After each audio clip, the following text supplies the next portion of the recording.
Magandang umaga sa inyo mga kangas. Araw na naman ng linggaw at nandito na naman tayo sa bukid. Umagahan natin ay aray, kamatis. Pinitas natin sa tanim nating kamatis. Itlog na pala at saka sibuyas. Tama-tama na naman ang kain mga kangas. Umagahan natin aray. Hilaw pa pero pwede na aray. Aray ang gusto kong kuwan. Aray ang gusto kong kamatis yung malutong-lutong pa. Berding-berde pa pero okay lang aray. Tama na sa akin, may itlog na pula naman.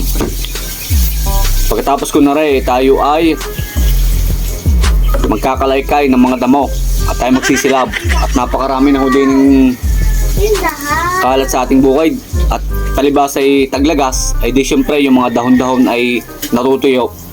Oh, ang daming dahon, sisilabay. O siya, diyan muna kayo. Good morning sa inyo. Kain po tayo mga kangas. Alright, let's come on.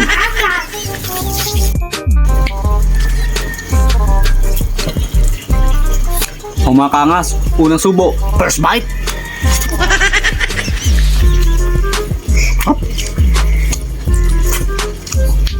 Hop.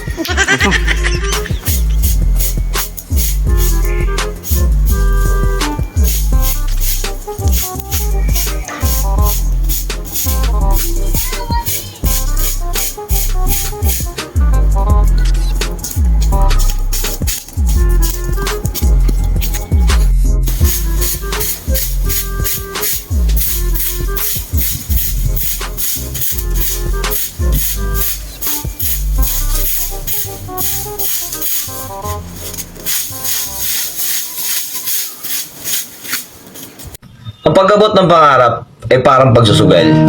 Paano ka nga naman mananalo kung di ka tatayan? Pero alam mo kung ano yung malaking pinagkaiba ng dalawa? Sa sugal, pag natatalo ka na, pwede ka nang huminto. Pero sa pag-abot ng pangarap, pag huminto ka, dun ka palang matatalo. Kada hakbang sa lupa'y para akong inaayos.